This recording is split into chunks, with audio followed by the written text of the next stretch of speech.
आप लोगों को 5 मार्क्स के क्वेश्चन में यही डाउट रहता है कि भैया हमको याद नहीं होता है। भैया जिस तरीके से करवा रहे हैं उस तरीके से करते जाओ, आपको याद रहेगा। 5 मार्क्स के क्वेश्चन को लिखने के पहले आपको एक बात बता देता हूँ, वो हमेशा फॉलो करना। यहाँ पे देखो मैंने लिखा हुआ है इंट्रोडक्शन। इंट्रोडक्शन में आप पढ़ रहे हो डायरेक्टिंग चैप्टर, तो उसके हिसाब से मैंने बना लिया हुआ है कि it's include supervision, giving order, instructions and active leadership. Directing क्या होता है?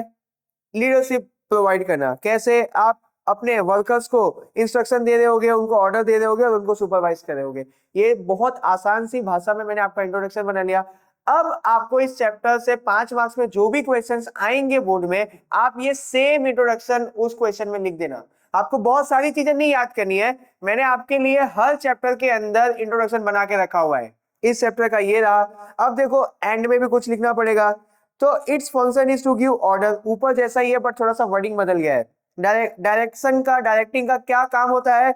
ऑर्डर देना, सुपरवाइज करना। किसको? सबऑर्डिनेट को। क्यों? ताकि वो गोल को अचीव कर ले। ऊपर वाली बात लिखी हुई है मैंने, बट थोड़ा सा लिखने का तरीका बदल दिया।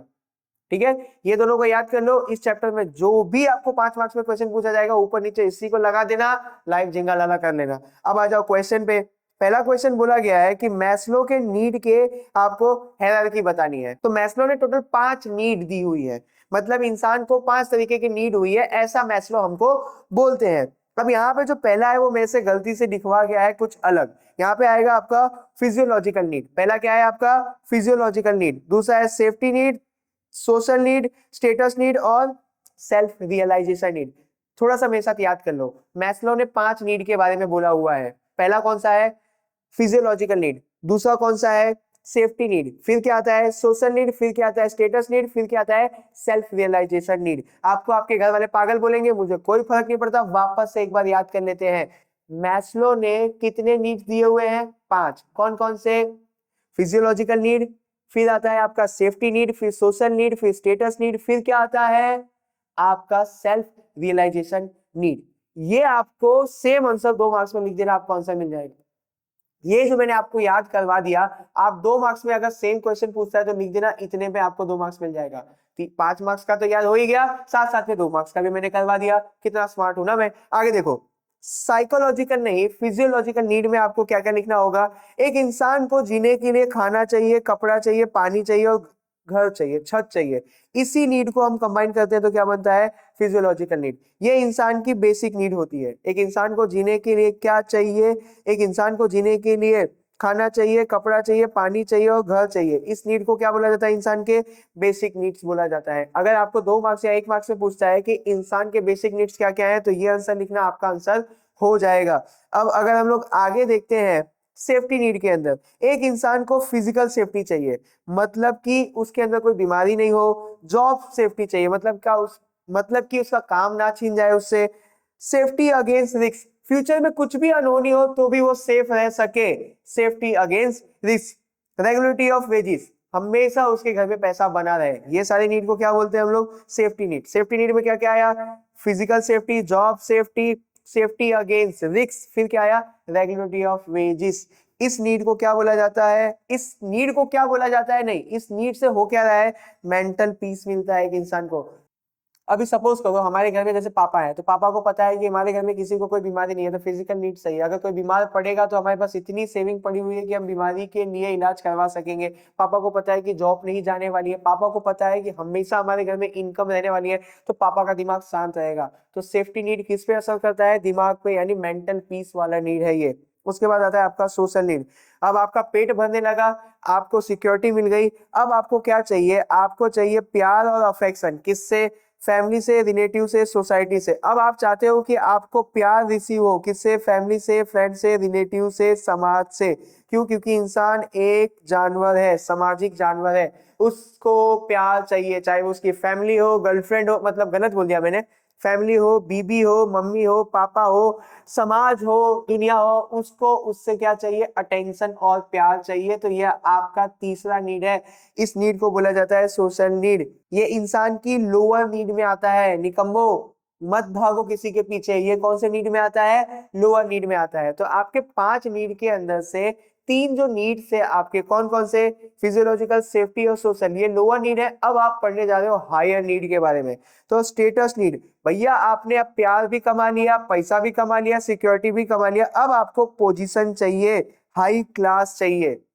तो स्टेटस नीड के अंदर क्या आता है, पोजीशन और हाई क्लास। अब आपको चाहिए भैया इज्जत, किससे, अपने कलीग से, ऑफिसर से, और आपको रेपुटेशन बढ़ाते जाना है अपना। ऐसी नीड को बोला जाता है स्टेटस नीड। क्या क्या बढ़ाना है, इज्जत, किससे, कलीग से, ऑफिसर से, और आपको आपकी रेपुटेशन भी बढ़ाते रहनी है। अब आ जाता है लास्ट में self acquisition need. Self acquisition need में आपको क्या करना होता है, आपको टॉप पे जाना होता है और अपने फील्ड का बेस्ट बनना होता है। जैसे कि सचिन तेंदुलकर क्रिकेट में टॉप पे है, अपने फील्ड में बेस्ट है।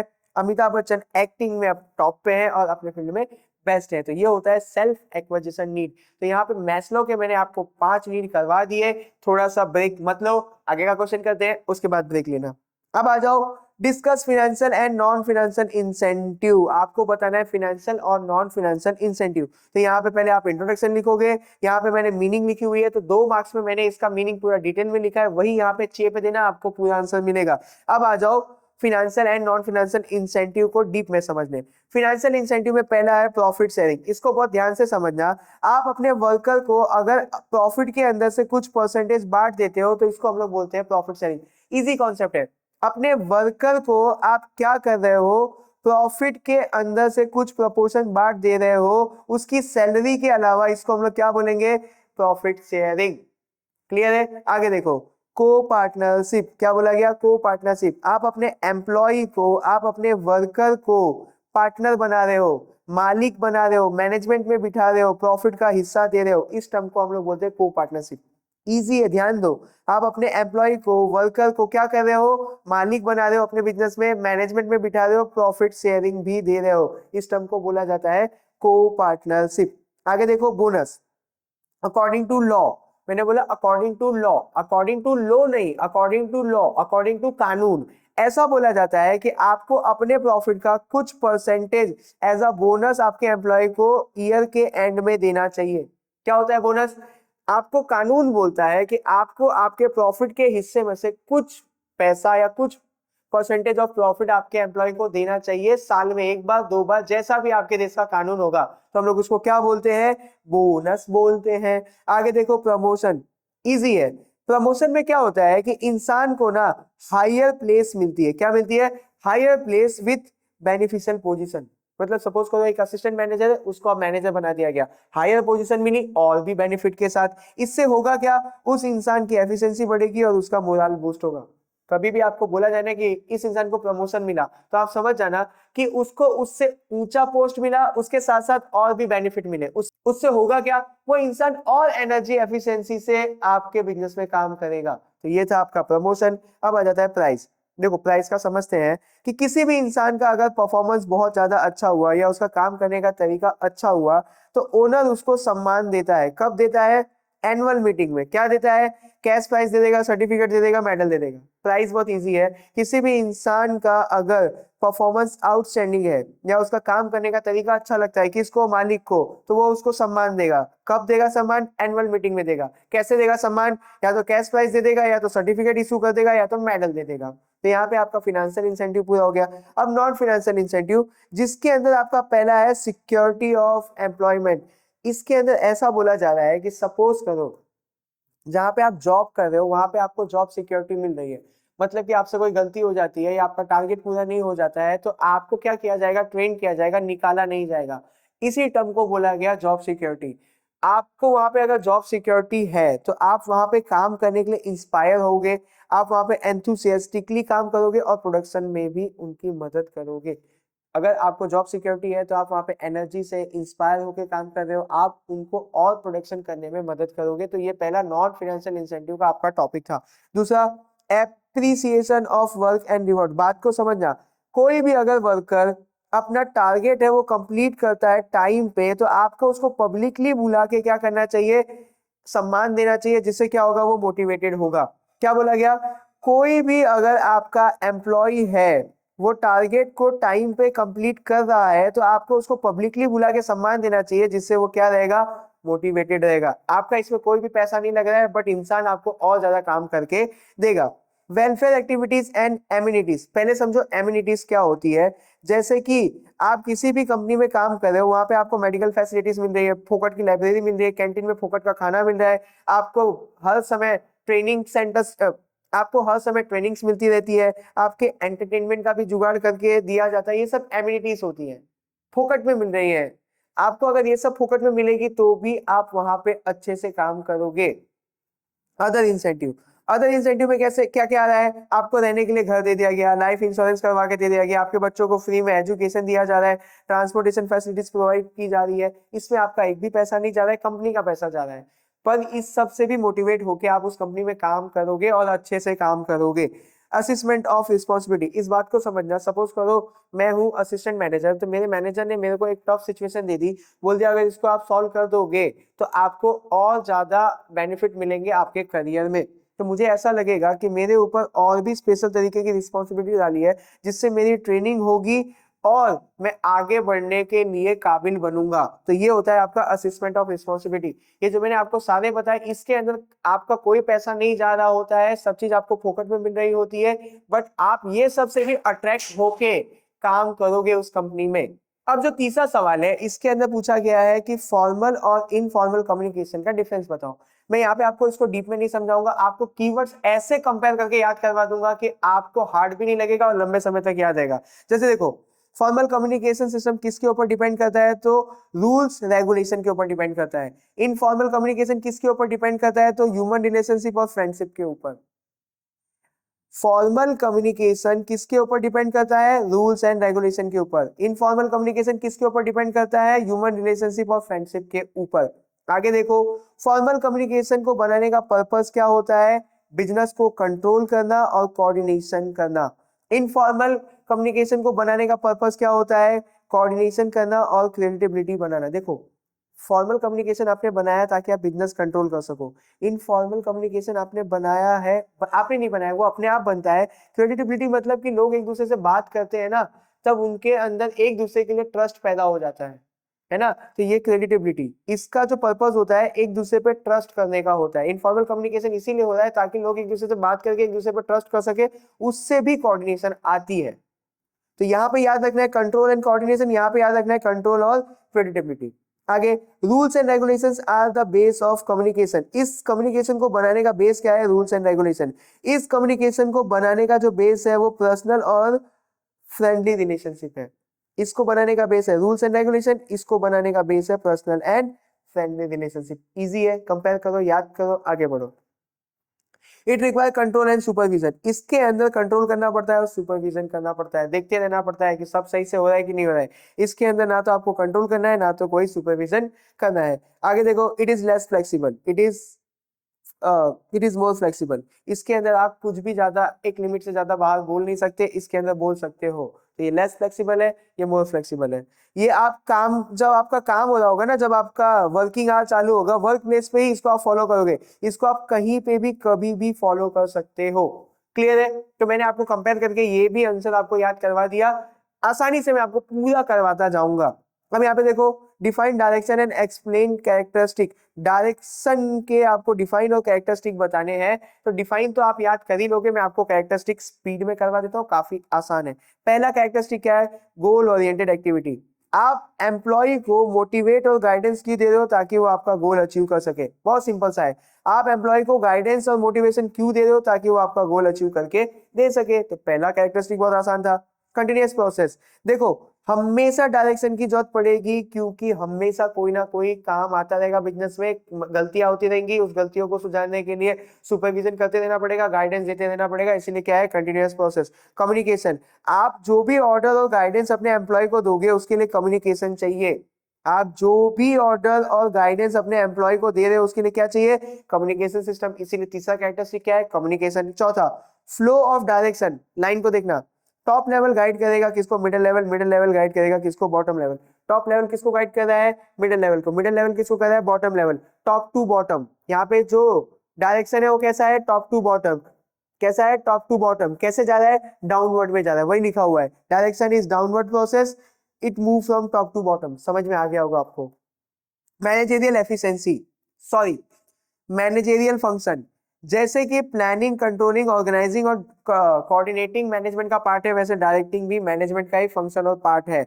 Observation of function, observation of function मतलब क्या, कि आपने जो भी अपने वर्कर को काम दिया है तो वो वर्कर करेक्टली काम कर रहा है कि नहीं कर रहा है, आपको उसी का तो गाइडेंस देना है। यहाँ क्या लिखा हुआ है, ऑब्जर्वेशन ऑफ फंक्शन। आप जो भी चीजें सुपरवाइज कर रहे हो तो कैसे सुपरवाइज करोगे। सपोज करो आपने एक इंसान को बोला, आपने वर्कर को बोला कि 4 घंटे में 8 शूज बन जाना चाहिए, मतलब 1 घंटे में 2 शूज बन जाएगा, तब जाके 4 घंटे में 8 शूज बनेगा। सिंपल कैलकुलेशन है। तो आप हर घंटे जाके चेक करोगे क्या 2 शूज बना कि नहीं बना। तो यही तो यहाँ लिखा हुआ है कि ऑब्जर्वेशन ऑफ फंक्शन। आपने जो काम दिया है आपको उसको ऑब्जर्व करते रहना होगा, सुपरवाइज करते रहना होगा, इसीलिए ये कैरेक्टरिस्टिक यहाँ पे लिखा हुआ है। Function at every level of management, हर जगह पे काम दिया जाएगा, वहां पे आपको ये देखना पड़ेगा कि प्लान के अकॉर्डिंग काम हो रहा है कि नहीं हो रहा है। इसीलिए बोला गया है कि direction is done at every level of management, चाहे वो टॉप हो बॉटम हो, हर जगह पे डायरेक्शन की जरूरत है, गाइडेंस की जरूरत है, सुपरविजन की जरूरत है। तो यहाँ पे मैंने बहुत आसान भाषा में आपको ये आंसर लिख के दिया हुआ है, स्क्रीनशॉट ले लो, इसी को आप लिख लेना, आपको याद भी रह जाएगा और आपको आसान भी पड़ेगा। अब लास्ट वाला बचा है कि explain the barrier to effective communication. एक जब आप कम्युनिकेशन बना रहे होते हो, बिठा रहे होते हो, तो क्या क्या तकलीफें आपको आएंगी। तो इंट्रोडक्शन आपको लिखना है, उसके बाद आप देखो बैरियर टू इफेक्टिव कम्युनिकेशन। यहाँ पे मैंने जो भी लिखा हुआ है इससे आप आंसर लेके 1 या 2 मार्क्स में भी लिख सकते हो। क्या क्या चीजों की वजह से कम्युनिकेशन खराब होता है, तो इंसान की इंटेलिजेंसी और लॉयल्टी, किसी भी इंसान की लॉयल्टी और बुद्धि की वजह से भी एक कम्युनिकेशन सिस्टम खराब हो सकता है। कुछ लिमिटेशन है कम्युनिकेशन सिस्टम को खराब होने के, जैसे कि affection, mistake, misunderstanding, fear, distrust. मेरे को नहीं लगता कि ये आपको डीप में समझाना पड़ेगा, ये सारी चीजों की वजह से भी कम्युनिकेशन सिस्टम खराब होता है। ये देख लो, इसको 2 मार्क्स या 1 मार्क्स में भी आप लिख के आंसर गेन कर सकते हो। आगे देखो, लैक ऑफ प्लानिंग। पहला बैरियर क्या है, लैक ऑफ प्लानिंग। अगर जो भी आपने प्लानिंग बनाई है उसके हिसाब से फॉलो करके आप कम्युनिकेशन सिस्टम को नहीं यूज करोगे तो क्या होगा कि आपका कम्युनिकेशन सिस्टम रॉन्ग हो सकता है, यानी आपका मैसेज रॉन्ग हो सकता है, मैसेज अनक्लियर हो सकता है, इनकम्प्लीट इंफॉर्मेशन भी आ सकता है। अगर आप प्लानिंग के हिसाब से नहीं चलोगे, नहीं कम्युनिकेशन सिस्टम को यूज करोगे, तो आपका कम्युनिकेशन सिस्टम रॉन्ग हो सकता है, अनक्लियर हो सकता है, इनकम्प्लीट इंफॉर्मेशन आपको मिल सकती है। पहला क्या है, प्लानिंग के हिसाब से चलना है। दूसरा, फॉल्टी ट्रांसलेशन। मदर टंग की बात की गई है कि जिस भाषा में आपने लिखा हुआ है, अगर उस भाषा में उस इंसान को समझ में नहीं आता है, तो ये जो कम्युनिकेशन का रिजल्ट है वो क्या हो जाएगा, जो ट्रांसलेशन है वो क्या हो जाएगा, रॉन्ग हो जाएगा। पहला, प्लानिंग के हिसाब से कम्युनिकेशन नहीं चला तो बर्बाद हो जाएगा। दूसरा, अगर ट्रांसलेशन में गलती आई तो भी बर्बाद हो जाएगा। तीसरा, अनक्लियर मैसेज। अनक्लियर मैसेज, जो भी आपने वर्ड और सेंटेंस लिखे हुए हैं अगर वो एप्रोप्रिएटली अरेंज नहीं होंगे तो आपका कम्युनिकेशन फेल हो जाएगा और किसी को भी क्लियर मैसेज नहीं मिलेगा। याद करें, प्लानिंग के हिसाब से कम्युनिकेशन नहीं चलेगा तो कम्युनिकेशन फेल हो जाएगा। दूसरा, फॉल्टी ट्रांसलेशन होगा तो भी फेल हो जाएगा। तीसरा, अगर आपने मैसेज सही तरीके से नहीं लिखा होगा, वो वर्ड है वो सेंटेंस से अच्छे से नहीं लिखा होगा, तो भी आपका कम्युनिकेशन सिस्टम खराब होगा। इम्प्रॉपर सिलेक्शन ऑफ मैसेज, जो भी आप मीडियम यूज कर रहे हो ना अपने मैसेज को पहुंचाने का, वो प्रॉपर होना चाहिए। एग्जांपल देता हूं, जैसे हमको ट्यूशन में बच्चों को बोलना हो कि कल आपकी छुट्टी है, तो हम उनको अगर मेल करेंगे ना तो वो नहीं देखेंगे। हमको कहाँ पे मैसेज करना पड़ेगा, कौन सा मीडियम यूज करना पड़ेगा, व्हाट्सअप। हम अगर उनको व्हाट्सएप पे मैसेज करेंगे कि कल छुट्टी है तो उनको पता चल जाएगा। अगर हम उनका ईमेल करेंगे तो उनको नहीं पता चलेगा। तो आप जो कम्युनिकेशन कर रहे हो उसका जो मोड है वो आप अगर सही से सिलेक्ट नहीं करोगे तो भी आपका कम्युनिकेशन सिस्टम हो जाएगा खराब। आगे देखो, इग्नोरेंस टुवर्ड मैसेज। जैसे मुझे ही ले लो कि मैं बहुत आलसी हूँ, मेरे को मैथ के टीचर ने ऐसा बोला कि 5 दिन बाद बच्चों की एग्जाम है, टोटल 5 चैप्टर आने वाले हैं, याद रखना एग्जाम्पल। अब कैसा हुआ कि मेरे को ये जो मैसेज मिला, मैं इसके लिए इनअटेंटिव था, मैंने इस मैसेज को क्या किया, इग्नोर कर दिया। अब पहला दिन चला गया, दूसरा दिन चला गया, तीसरा दिन चला गया, अब मैं जाके चौथे दिन पे जाके बच्चों को बोला कि आप लोगों का ना मैथ का कल एग्जाम है और आपको 5 चैप्टर आने वाले हैं। तो अब बच्चे बोलेंगे कि ये क्या हो गया। तो मैंने क्या किया, मैसेज को इग्नोर किया। जब मैसेज को इग्नोर किया जाता है, हम उसकी तरफ इनएक्टिव होते हैं, तो भी कम्युनिकेशन सिस्टम खराब होता है। आगे देखो, shortage of time. It is not mean if information is unavailable on time, hence effectiveness decrease. अब देखना, मैंने बच्चों को एग्जाम के 1 दिन पहले तो बता दिया कि आपका कल एग्जाम है, बट वो बोलेंगे कि भैया 5 चैप्टर 1 दिन में हमसे नहीं होगा। अगर आपका कम्युनिकेशन सिस्टम टाइम पे नहीं पहुंचेगा तो भी आपका कम्युनिकेशन सिस्टम बर्बाद हो जाएगा। 1 दिन में बच्चे 5 चैप्टर की प्रिपरेशन कैसे करेंगे, टाइम पे आपका मैसेज नहीं पहुंचा, कम्युनिकेशन सिस्टम की वाट लग गई, लगाने वाला मैं ही था। आगे देखो, अनक्लियर एजेप्शन। अब इसके अंदर ऐसा बोला गया है कि जो भी आप ट्रांसमिट कर रहे हो मैसेज को, अगर वो क्लैरिफाई नहीं होगा तो उसकी मीनिंग और इंपॉर्टेंस बदल जाएगी। सपोज करो मैं आपको उसी पढ़ा रहा हूं, अब मैं क्लास में जाऊं, बच्चों को बोलूं कल आपका एग्जाम है, मैं इतना बोला और मैं क्लास से चला गया। तो बच्चों ने ऐसा अज्यूम किया होगा कि भैया ने बोला है तो इसका मतलब कल ओसी का एग्जाम होगा, बट जब कल उनके सामने पेपर आया तो अकाउंट्स का पेपर निकला। तो अनक्लियर अजप्शन, अगर आपका अजप्शन गलत हुआ तो भी आपका कम्युनिकेशन सिस्टम क्या हो जाएगा, बर्बाद हो जाएगा। तो यहाँ पे मैंने आपको 5 मार्क्स के क्वेश्चंस करवा दिए हैं, मैंने थोड़ा सा स्पीड में करवाया है, इसीलिए आप क्या करना है कि स्क्रीनशॉट लेके नोट्स बना लेना, उसको 2-3 बार रीड करना, आपके दिमाग में जब जाएगा तो आपको हैबिट हो जाएगी उस चीज की और आपको याद भी रहेगा लंबे समय तक।